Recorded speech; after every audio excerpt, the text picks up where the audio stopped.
道可道，非常道，名可名，祿好名。秘方偏方，仲有我李文芳，究竟你信邊一方？神奇食療係傳說，想知真相就揾我孫維雪。亂揀偏方撞下手神，不如跌埋心水，信我的神。偏方一街都係，究竟邊條先係真？信人不如信科學。做人要求真，食偏方都要認認真真。唔好人講你就信，一齊 fact check，破解偏方真相。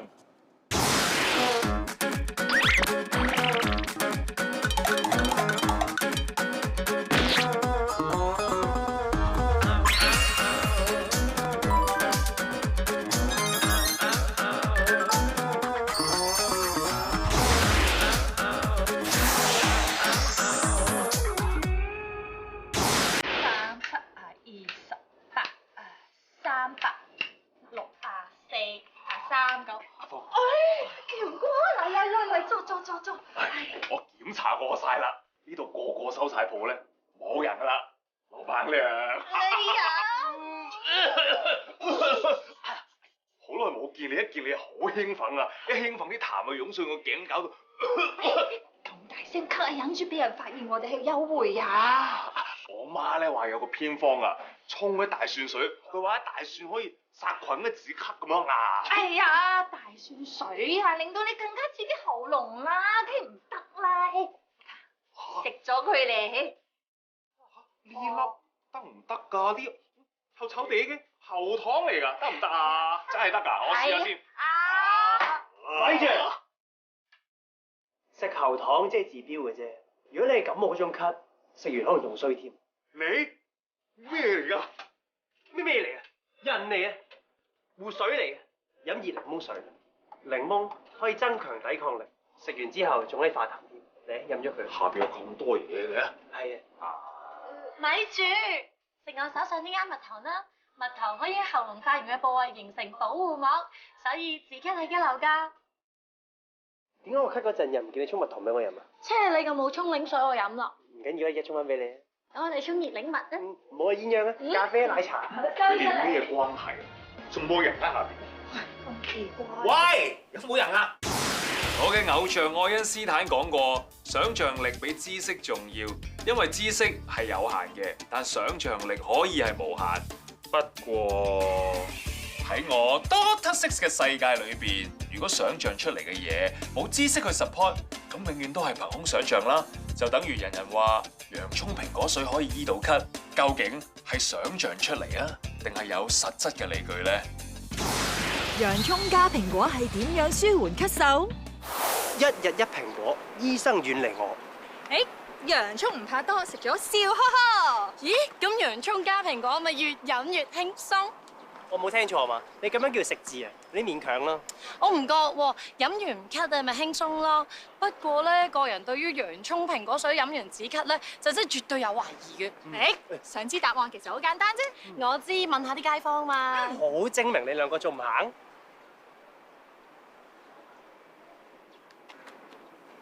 你覺得有啲咩味道啊？同埋飲落有咩感覺咧？有啲糯米糯米味咁嘅，又唔係蘋果啊。係蘋果嚟㗎。其實呢個係仲有洋葱入邊嘅，應該得咯。洋葱係對喉嚨啊各方面幾好㗎嘛。係洋葱止咳啦，定係蘋果止咳？咁蘋果啦，梗係。點解咧？蘋果啊，因為蘋果係潤啊嘛。哦，蘋果洋葱水啊，入邊你覺得蘋果定係洋葱嘅成分令可以人止咳咧？蘋果咯，點解咧？蘋果不嬲個醫方都係止咳㗎啦，蘋果龍舌嚟㗎嘛。當你有咳嘅時候，或者撞啱就會咯。但係係咪認真嘅好咳啊、好食啊咁？你話會唔會咧？呢啲見仁見智啦。太太教你嘅。即係如果佢哋咳嘅時候，佢哋就會叫你去燉洋葱蘋果水。咁係咪真係會有功效，係可以佢哋即刻唔咳嘅咧？有啊，但係要慢慢咯。要慢慢嘅，即係要飲多幾劑咁樣。洋葱學皮素的確有效，但市面上葱多眼亂喎。想知邊款洋葱先係學皮素之星，就一齊 fact check 一下啦。林博士啊，呢度咧咁多款洋葱，我哋點分呢？其實我哋今次會用產地嚟分嘅，有本地啦、中國啦、日本、韓國同埋美國。我哋啲洋葱而家切咗啦，之後會將佢放入去攪拌機裏邊嘅。哦，擺入嚟就得㗎啦。係啊，冇錯。有冇行遠啲？我驚我流眼淚啊！我都係。我就嗱，學皮素其實係一種抗氧化物嚟嘅。咁最主要咧，佢就放喺一啲保健產品啦，或者飲料嗰度嘅。攪碎咗之後咧，我哋要攞10 gram 出嚟啦。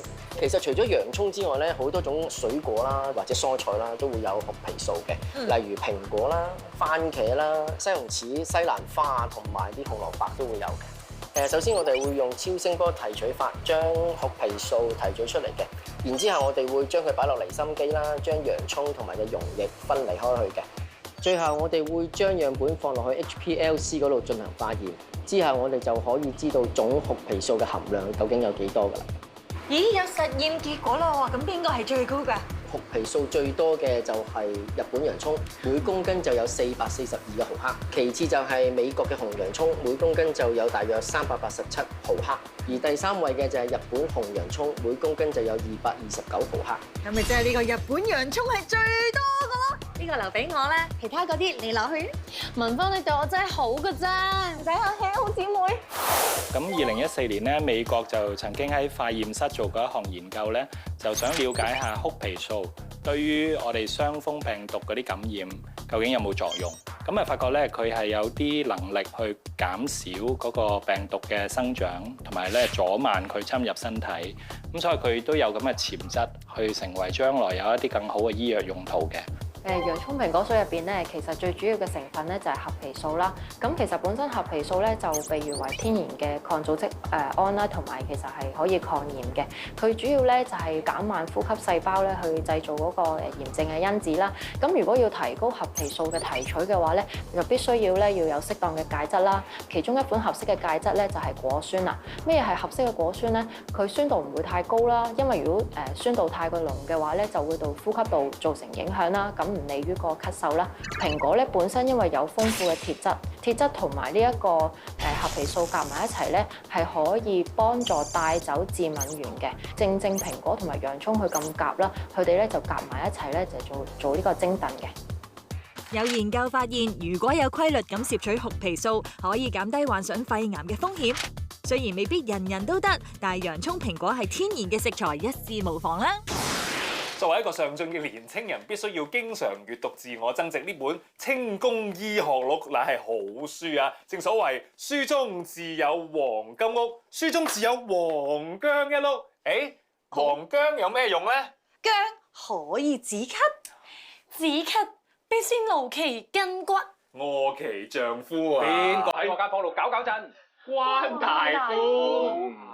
借問聲啦，薑何以可以止咳咧？止唔止咳就未必關事，不過你坐我個位就好關事。唔好意思俾你坐翻啊！好啊，醫師啊，用薑止咳係咪煲個湯或者煎個藥就得咧？唔使，直接除衫得啦。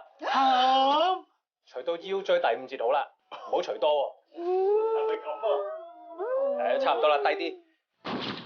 神奇姜片，醫師點樣拆先可以止咳咧？呢一粒咧就係人嘅骨性標誌，係頸椎嘅第7節，亦都係人嘅最高嗰節嚟嘅喎。你由呢度摸落去，數過隔離0.5寸，呢一粒咧就係叫定喘穴，亦都叫做華佗定喘穴。由呢一度開始，一路掃落去，去到佢嘅腰椎第5節，行埋嚟呢條成條咧都叫做華佗夾脊穴嘅，有定喘止咳嘅作用㗎。哦，會唔會搽啲 cream 好啲咧？好多，起碼唔使個背脊損晒先啦。真係㗎。頸椎第7節。呢度一路擦落去，擦到去第5節腰椎咧就啱啦。將個薑擺喺掌心，然之後向下猛力地用力推，俾啲力水先得㗎嘛。起碼都擦20分鐘啦。向住呢個方向咧係順氣嘅方法，等佢向下降。如果你倒翻轉推咧，就咳㗎咯喎。如果整熱嚿薑嚟擦咧，會唔會舒服啲咧？會，但你唔好煲到個薑咁熱喎，40度啦。咁樣擦落去就可以發揮到薑個溫中虛寒嘅功效㗎。得㗎，佢得唔代表人人都得。冇錯，所以大家咧都千祈唔好亂咁試啊！有啲咩問題咧，問翻專業人士啦。推埋嗰邊啦，唔該。係啊，左邊嗰度係啊。一齊嚟啊！係啊，哇！會洗車咁，我覺得你哋。係喂。人哋話食白蘿蔔會破氣，食到你上氣唔接下氣，但喺日本江湖時代已經用佢嚟醫咳㗎啦，仲可以順翻條氣啊！究竟係你哋食錯蘿蔔醫錯咳，定抑或係連蘿蔔都唔識得分呢？阿媽教落有咳就唔好食朱古力，但作為一個任性嘅 Dr. Six 就話俾你聽，食多多都唔驚啊！到底點解？留喺度一陣話你知。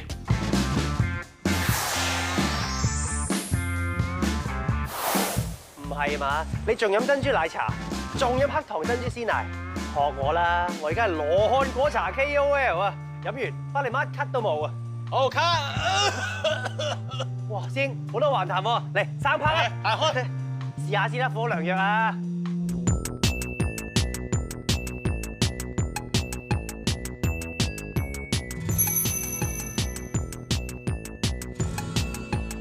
唔講唔知，其實咧我細個讀小學嘅時候咧係住喺灣仔呢度嘅，而每次經過呢個街口咧都會聞到好大陣野葛菜水味同埋涼茶味，就喺呢度啦。唔該，俾一個羅漢果茶我。齋睇個門面咧，係咪覺得好似好光鮮咁咧？但係唔講唔知，原來咧已經係第2代嘅傳人接手咗，都已經10幾年添㗎啦。所以當年我經過嘅時候咧係殘舊啲嘅。不過呢一條煲羅漢果嘅配方咧，就係咁多年都冇變過。聞落去咧，有少少似雞精嘅味道。比正常飲開嘅羅漢果茶咧，佢咧係帶點苦味喎，苦，跟住之後咧個 after taste 係好甜嘅。羅漢果潤肺化痰止咳，喉嚨乾就啱啦，隨口又啱啦。咦，便秘嘅導演啱你啊！我應該買杯俾你。姐姐啊，想問下點解咧呢個羅漢果茶咧有啲澀澀地、苦苦地嘅味道嘅？羅漢果熟就咁噶啦，即係熟嘅。即係靚咯，黑色咯啲粉。哦，即係熟反而係會有少少澀嘅。係啦係啦。如果我每日都嚟飲，會唔會太涼咧？唔會，你把聲黐緊咯，開聲茶嚟嘅。即係開完聲唱歌就掂啦。掂啦。係，咁你快咁靚仔啦。係，你快啲唱2句聽下先。我唔識唱歌嘅。香港人嘅生活節奏咁快，病都唔得閒睇醫生啦，係咪？呢度得閒煲涼茶咧，不過呢度咧好似有啲勁嘢喎，明明係涼茶，竟然有日文字添。我就真係第一次見天然羅漢金果，因為通常大家見開嗰啲都係即係黑色，原來咧嗰啲係烘焙過嘅。呢一種咧就用咗另一種技術，就係喺樹上面摘落嚟嘅時候，即刻跟一個窿抽真空，保存住佢最多嘅養分。好似話保存到90%，佢話咧可以將呢個咧就咁禮手搣開佢一半，將啲藥呃入去個茶壺嗰度，跟住之後再沖水，係咪好方便咧？而唔夠方便嘅話，仲可以揾呢個添，叫粒粒金果，佢係顧名思義係剪開一粒粒俾你嘅，摸落去咧其實仲係腍腍地，有少少濕潤嘅喎，哇，好好味喎，同埋個味好濃烈喎，似食緊杏仁咁嘅感覺喎。老闆娘有啲嘢想指教下。煲湯咧就一定要煲下佢，將啲精華焗出嚟。咁啲羅漢果呢啲就咁沖水都得嘅咩？呢一隻羅漢果咧，其實生果嚟㗎，樹上屬綠色咧，咁佢本身有好多嘅纖維營養嘅。我哋盡量咧就唔好高溫，咁啊反而佢會保留到最有營養價值嗰一面咯。咁喺呢個窿窿度一吉落去咧，就已經可以將個羅漢金果爆破㗎啦！即係我冇指甲都得嘅，冇指甲都得嘅。係啦，哇！呢個好脆喎！啱啱喺呢個樹上熟新鮮運落嚟，我哋做咗個低溫脫水咧，就擺咗喺你眼前啦。咁佢就話咧要半個嘅啫。呢啲絨面咧好似沙田柚裡面嗰個皮咁啊，其實咁樣擺落去呢一個熱水裡面，咁樣咧焗15至20分鐘咧就會係最出味㗎啦。終於等咗15分鐘，斟嚟試試先。飲落去好滋潤嘅感覺，因為我哋本身多咗水，所以咧佢係淡啲，咁係啱嘅。因為如果太甜嘅話咧，可能你會唔中意飲。所以而家佢唔係好甜咧，就可以好輕鬆咁飲到。呢一度表面上係間蔗汁鋪，但係佢暗藏羅漢果。老闆，羅漢果茶一杯唔該。啲人話咧苦口良藥，呢杯咧就係甜口良藥。因為本身羅漢果咧都係已經偏甜㗎啦，老闆咧仲要加啲紅棗落去，嚇紅棗就犀利啦，加埋落去咧可以話令到杯嘢咧更加升華、更加甜啊！咁另外就係話咧呢杯嘢咧仲加咗陳皮喎，嚇陳皮就犀利啦，化痰止咳，但係羅漢果味個味實在太出啦，所以又蓋過埋個陳皮味喎，所以陳皮同紅棗咧都係淡淡的。不過講到底，呢杯嘢又可以化痰，又可以潤肺，加埋紅棗，仲可以補血添。女士們，如果1個月1次嘅時候，就記住嚟飲下啦。你估個羅漢果 KOL 呢個名係浪得虛名嘅？但唔係啊，隨手攞3個出嚟啦。今日飲完呢3杯之後咧，我發現我中氣都好咗，咳都冇乜。不過咧有啲尿急，咳尿 break 啊！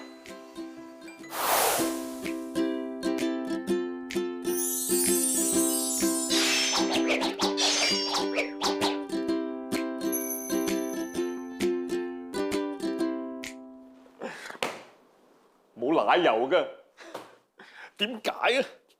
明明第一輯 X 偏方都有2個學生㗎嘛，而家第2輯啦，人影都冇個，係咪真係咁差？Chef Luke，話咩嚟㗎？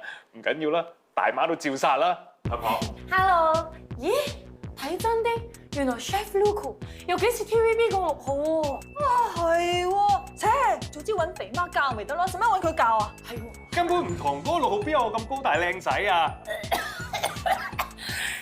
Sorry， 我有啲咳啊，要翻屋企休息下。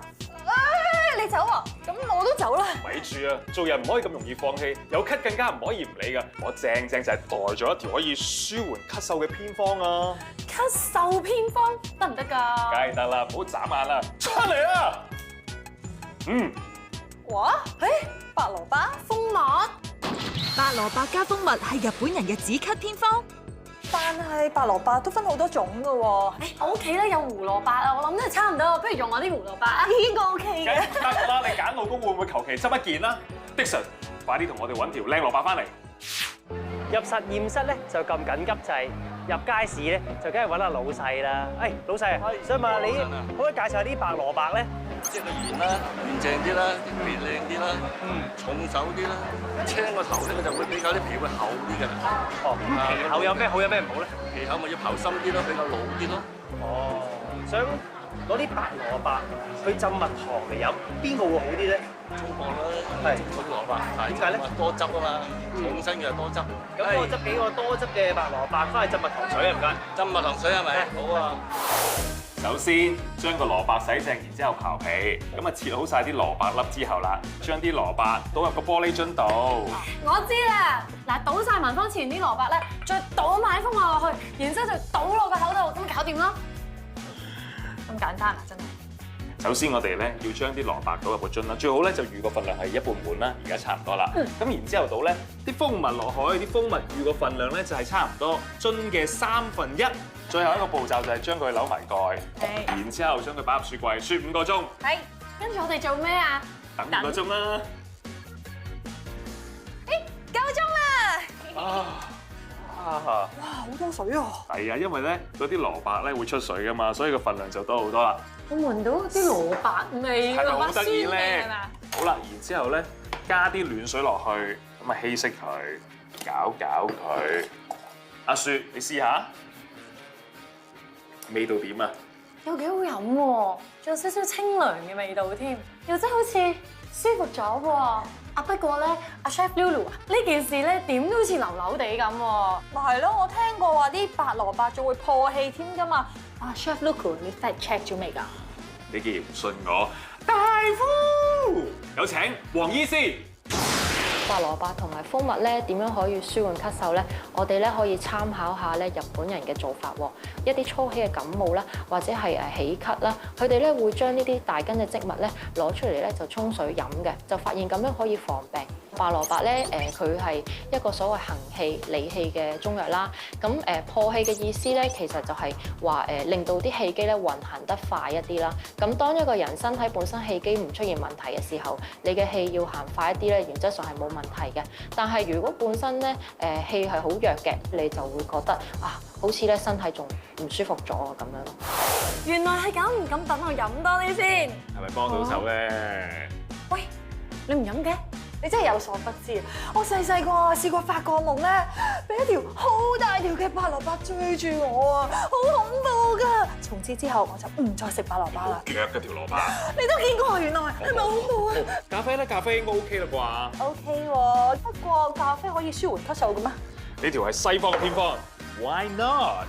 哦，鮮筆2羹嘅蜜糖，再加啲咖啡粉，我都入2羹嘅，沖啲熱水落去，舒緩咳嗽嘅熱飲，咁啊搞掂啦。同我平時飲嗰啲爭好遠啊！哇，呢個好味好多喎！咖啡提神醒我聽過啫，加埋蜂蜜可以舒緩咳嗽，咁神奇？好神奇咧！等 Doctor Low 解釋俾我哋聽點解啊？其實咧喺西醫嘅角度咧，蜂蜜啦同埋呢個咖啡咧，係好耐之前咧，其實大家都攞嚟用過咧，係要嚟醫一啲呼吸道嘅疾病，例如咳嗽。咁喺即係伊朗啦嚇，有叫德黑蘭大學咧，喺2013年咧都做過一啲咧研究，發現咧原來竟然係嗰個蜂蜜咧同埋咖啡咧，可以俾到咧一個舒緩或者減低嗰個咳嗽嗰個次數，同埋佢嗰個嚴重程度咧，係竟然比咧嗰個傳統用嘅口服嘅類固醇啦，或者一啲安慰劑咧係更加好。咖啡同埋蜂蜜一齊用嘅時候咧，咁佢就可以有一種叫協同效應。蜂蜜咧都係比較黏少少，係咪啊？甜甜地黏少少啦。咁加埋落啲咖啡一齊用嘅時候咧，咁就令到我哋嘅呼吸道咧，尤其是個咽啦、喉啦，好多時發咗炎嘅地方咧，可以好似一陣保護膜咁咧去包住佢，咁令到發緊炎嘅黏膜可以咧慢慢咧去加速佢哋復原。蘿蔔蜂蜜咖啡都可以舒緩咳嗽，咁朱古力都得啊！你唔係發燒，你竟然估中咗？的而且確，黑朱古力咧係可以舒緩咳嗽㗎。又可以舒緩咳嗽，你真係唔好吹得就吹喎！唔信嘅話咧就問 Doctor Low 啊嘛，我就知啦。Doctor Low 啊，點解嘅？早喺2009年啦，其實韓國已經出咗一啲嘅咳藥水咧，係用咗呢啲可鹼嘅成分啊。咁而可鹼本身咧，咁因為佢係可以咧抑壓咧我哋所謂嗰個叫迷走神經啊。而嗰個迷走神經咧，其實就係佢引起或者咧係導致我哋咳嗽嗰個反射咧，係一個最重要嘅原因嚟嘅。香港地高血壓人士多到10對手都數唔晒啊！其實血壓同可加可減機制一樣，可以隻手遮天，你想點就點㗎啦。嗱，秘密在於我手上邊呢個日本蜜金度啊，聽落好似好唔合理，正常啊。咁我哋好多唔合理嘅事情，經常喺我哋嘅社會度出現㗎啦。嗱，想知真相，下星期一齊睇。